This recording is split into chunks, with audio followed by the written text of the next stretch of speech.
The auction house in Boston carried the scent of aged paper and polished wood. Over her career, Dr. Elizabeth Morgan had examined countless historical photographs, yet something about the image she now held gave her pause. It was a cabinet card from 1895, mounted on thick cardboard that had yellowed over time, but remained remarkably well preserved. The picture showed 7 individuals, a man and a woman standing behind 5 children lined up by height. The youngest appeared no older than 5. They had dressed in their best clothes. The father's suit, while plain, was neatly pressed and clean. The mother's dress featured delicate buttons down the front, and her hair had been styled with evident care. The children stayed perfectly motionless as photography demanded in that era, their expressions serious but not gloomy. By all measures, it was a typical family portrait from the late 19th century.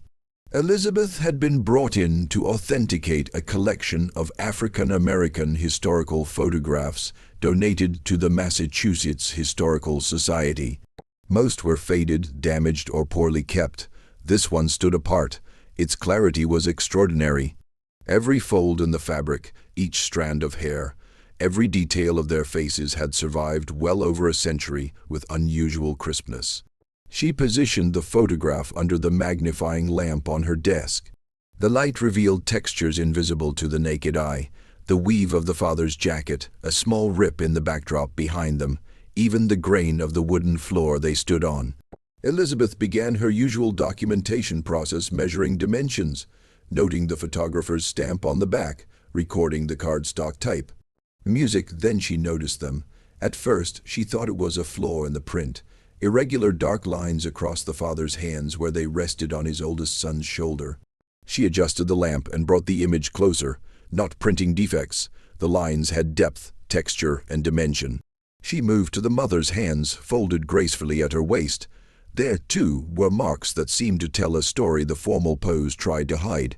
Elizabeth reached for her digital microscope. As the image filled her computer screen at 10 times magnification, she caught her breath. These weren't merely marks, they were scars, deep old scars that had healed decades before this photograph was taken. Scars that spoke of a past this family had dressed up for, composed themselves, and stood before a camera to leave behind. Elizabeth spent the next 3 hours examining every inch of the photograph. She documented the scars with clinical precision, taking measurements, noting patterns, comparing them to medical archives of historical injuries.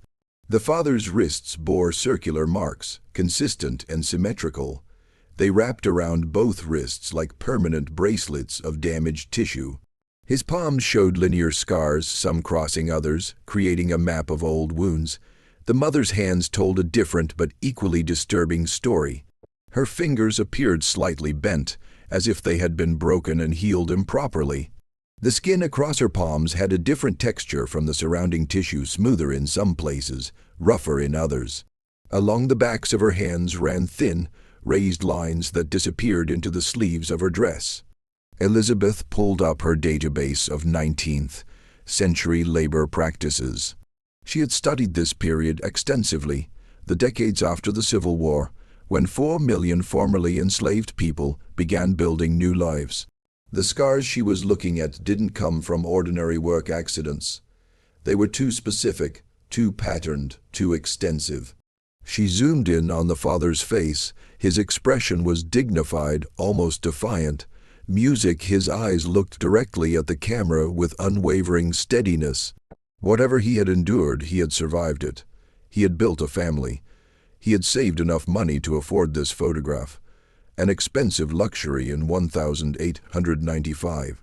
This wasn't just a portrait, it was a declaration. Elizabeth checked the photographer's mark on the back. J. Harrison and Sons, Richmond, Virginia, 1895.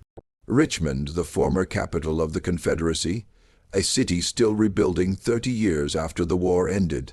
She made a note to research photographers in that area to see if records existed of who had their pictures taken and why. But first, she needed to understand these scars. She reached for her phone and called Dr. Marcus Webb. a colleague who specialized in forensic historical analysis. When he answered, she skipped pleasantries. "Marcus, I need you to look at something. How soon can you get to my office?" "What kind of something?" "The kind that changes what we thought we knew about a photograph from 1895. There was a pause on the other end. "I can be there in 20 minutes. Marcus arrived carrying his laptop and a leather case filled with specialized equipment. He was a tall man in his early 50s with wire-rimmed glasses that he constantly adjusted when concentrating. Elizabeth had the photograph displayed on her largest monitor when he walked in. "Show me," he said, setting his equipment on the table. Elizabeth guided him through her findings, pointing out each scar, each mark, each irregularity. Marcus leaned in close, his face inches from the screen. He said nothing for several minutes, occasionally zooming in on different sections, comparing angles, making mental notes. Finally, he sat back. "Do you know what you have here? I have theories." "These aren't theories anymore, Elizabeth. Look at the wrist marks on the father. See how uniform they are? That's from restraints. Metal restraints worn for extended periods, probably years. Skin healed around them, creating permanent indentations. And here," he pointed to the father's palms, "these are tool marks. Agricultural tools, most likely. Cotton hooks, harvest blades, implements used in fieldwork." Elizabeth felt her stomach tighten. She had suspected, but hearing it confirmed made it real. Marcus moved to the mother's hands. "Her injuries are different, but equally telling. These bent fingers, that's from repetitive strain combined with inadequate healing. When fingers break and you're forced to keep working, they say incorrectly, and these marks across her palms. See how they're concentrated in the center. That's from handling rough materials repeatedly. Cotton balls, perhaps, or hemp rope. They were enslaved." Elizabeth said quietly, "It wasn't a question." "Almost certainly. The abolition happened in 1865. This photograph is from 1895, 30 years later. If they were young when freed, teenagers perhaps, these scars would have had time to fade somewhat, but never completely disappear. They're permanent records." Elizabeth looked at the children in the photograph. The oldest appeared around 15, the youngest no more than 5. The children were born free, yes, after emancipation. This family, Marcus gestured at the screen, they survived, built a life, had children who never knew chains, but the parents carried these marks forever. Why would they have this photograph taken? Elizabeth wondered aloud, why preserve evidence of what they went through? Maybe, Marcus said softly, they weren't trying to preserve the evidence. Maybe they were trying to prove they had moved beyond it. Elizabeth couldn't let it go. That night she sat at her kitchen table with her laptop, searching through digitized records from Richmond, Virginia.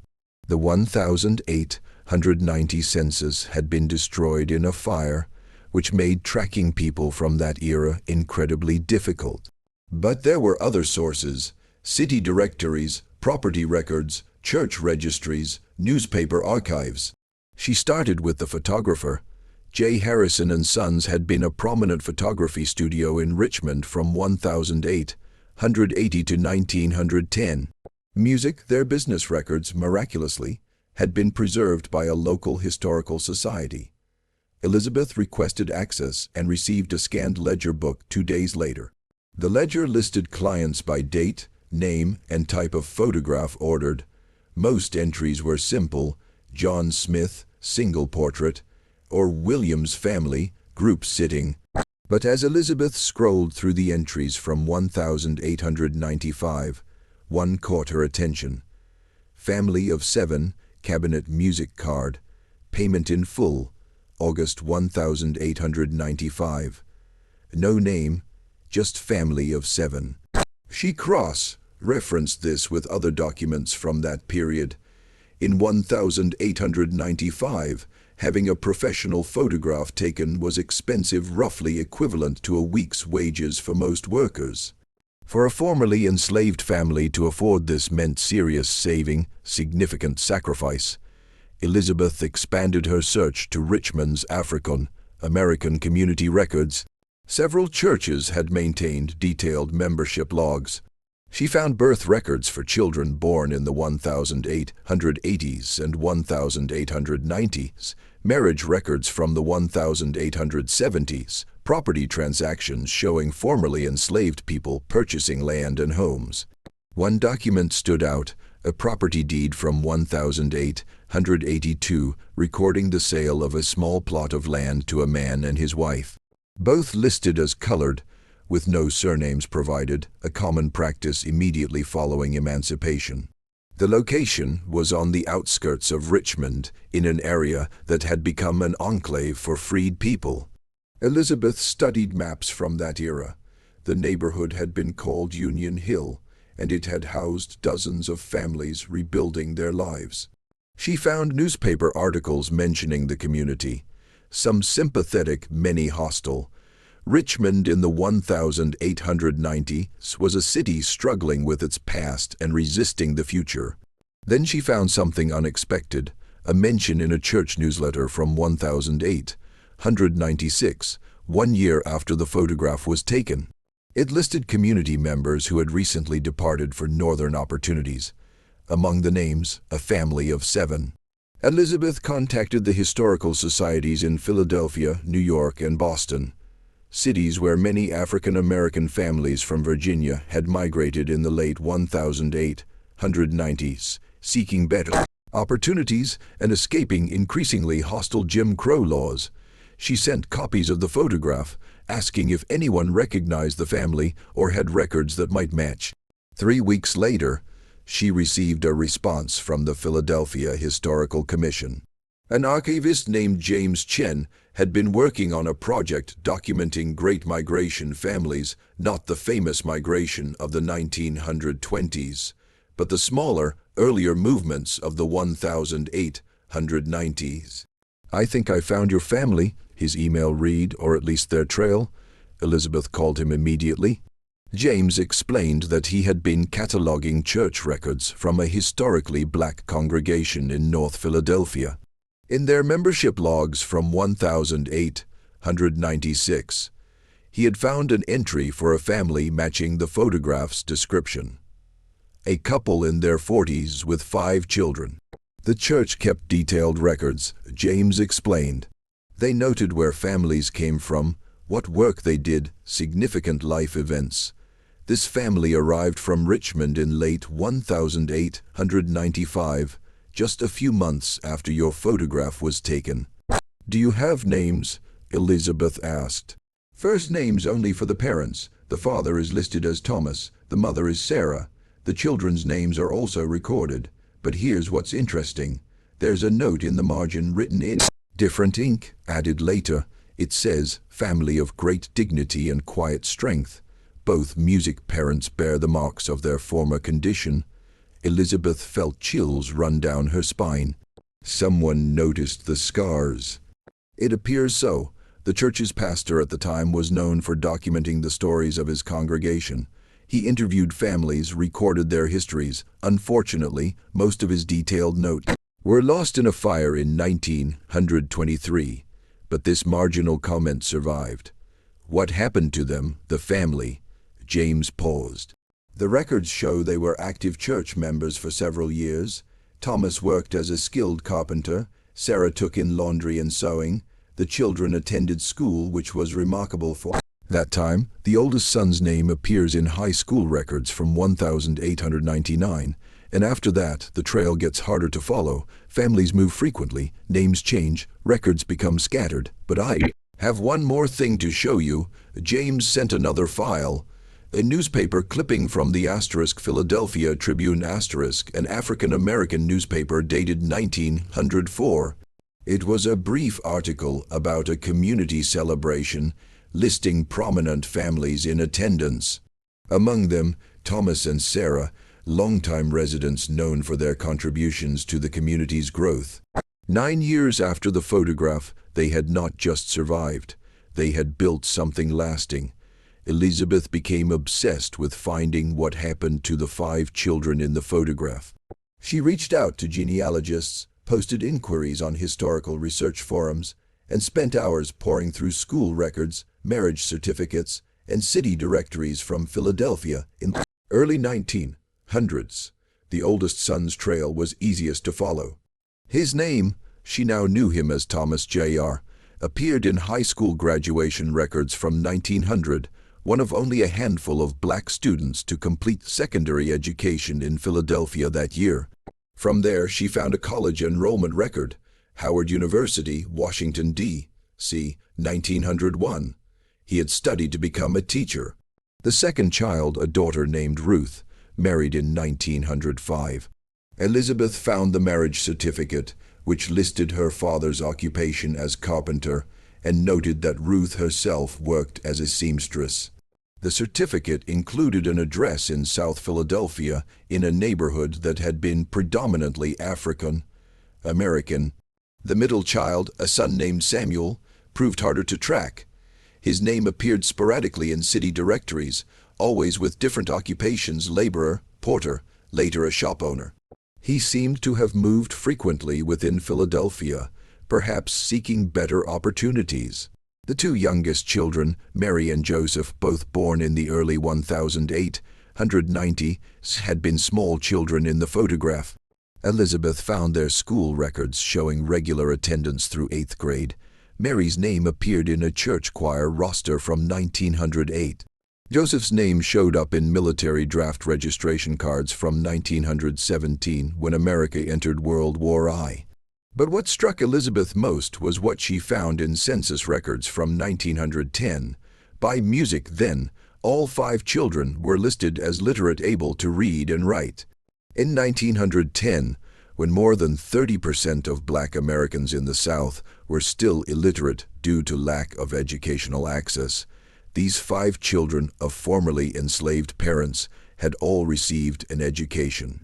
Thomas and Sarah had done something extraordinary.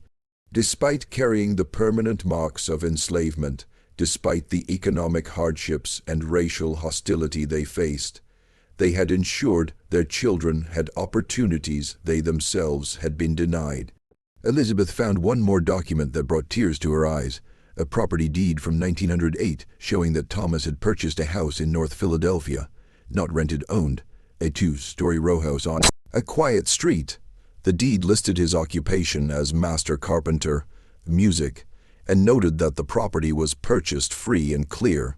43 years after emancipation, this man who had once been someone's property now owned property himself, and he had done it with hands that bore the permanent scars of what he had survived. Elizabeth decided the photograph deserved more than historical research. It needed modern forensic analysis. She contacted Dr. Lisa Park, a specialist in historical photograph authentication and digital enhancement at MIT. Lisa had developed software that could extract details from old photographs that were invisible even under magnification. Lisa agreed to examine the image, intrigued by its clarity and historical significance. When Elizabeth arrived at her lab, Lisa had already loaded the photograph into her analysis system. The image appeared on a massive monitor, every pixel visible. "This is remarkable preservation," Lisa said, adjusting her equipment. The photographer who took this knew their craft. "The exposure is perfect, the focus sharp, the chemical development precise." This wasn't some traveling photographer with basic equipment. This was professional studio. She began running the image through various filters and enhancement algorithms. "I'm looking at the texture of the scars under different wavelengths of light. Scars reflect light differently than normal skin because the collagen structure is different. Watch this." The image shifted as Lisa applied a filter. Suddenly, the scars on both parents' hands became startlingly visible, appearing almost 3-dimensional. Elizabeth could see details she had missed before: the exact width of the marks on Thomas's wrists, the precise pattern of the linear scars on Sarah's palms. "These wrist marks," Lisa said, pointing at the screen, "are consistent with metal restraints worn for years, not months. See how the scarring goes deep? That's from prolonged pressure combined with movement, walking, working, struggling against them. The body tried to heal around the metal, creating these permanent indentations." She moved to Sarah's hands. "The damage here is different. These aren't from restraints. Look at the pattern. The scarring is concentrated in areas of repeated trauma. The bent fingers suggest breaks that healed while she continued working. No medical treatment, no time to rest. The body healed as best it could under impossible conditions. Lisa ran another analysis, this time focusing on the couple's faces. Look at their expressions, the micro-expressions, the muscle tension around their eyes and mouths. They're not just posing, they're projecting something. Determination, maybe, pride, certainly. This wasn't a casual portrait. This meant something to them. "Can you date the scars?" Elizabeth asked. "Not precisely, but I can estimate how old they are based on the healing patterns. Music, these scars are at least 25 to 30 years old in this photograph. If the photo is from 1895, that puts injuries in the 1860s or earlier, right in line with your theory." Lisa printed out enhanced versions of the photograph, each highlighting different aspects. Music, in one version, the scars were clearly visible. In another, they had been digitally minimized, showing what the family might have looked like without those marks. The contrast was striking and heartbreaking. Elizabeth's research breakthrough came from an unexpected source. She had posted about the photograph on a genealogy forum, including only basic details and asking if anyone had family connections to Philadelphia's black community in the 1890s. 3 months later, she received a message from a woman named Patricia Johnson. "I think that might be my great-great-grandparents," the message read. "My grandmother used to tell stories about her grandfather, Thomas, who was a carpenter in Philadelphia. She said he never talked about his life before coming north, but she remembered seeing marks on his hands when she was a little girl." Elizabeth's heart raced as she read the message. She arranged to meet Patricia at a coffee shop in Philadelphia. Patricia arrived carrying a worn cardboard box filled with family documents and photographs. "My grandmother passed away in 1989. Patricia explained, opening the box carefully. "She was Ruth's daughter. Ruth was one of the children in the photograph. If this is really them, Grandmother Ruth lived to be 93. She used to tell us stories about her parents, about how hard they worked, how much they sacrificed." Patricia pulled out a photograph from the 1920s showing an elderly couple sitting on a porch. "This is them, Thomas and Sarah, probably in their 70s here. See his hands?" Elizabeth looked closely. Even decades later, even in the faded photograph, she could see the marks on Thomas's wrists. Grandmother said her father never talked about being enslaved. Patricia continued. "It was like a wall he had built around that part of his life. But sometimes," she said, "he would look at his hands with this expression she couldn't read. Not shame exactly, more like remembrance." Patricia pulled out more documents, death certificates, obituaries, letters. Sarah had died in 1928 at age 73. Thomas followed 2 years later at 78. Their obituaries in the Philadelphia Tribune described them as pillars of the community and beloved parents and grandparents. "Did your grandmother ever say why they had that photograph taken in 1895? Elizabeth asked. Patricia nodded slowly. "She said her father told her once that when they finally had enough money saved, he wanted proof that they had made it. Not proof for the world, proof for themselves.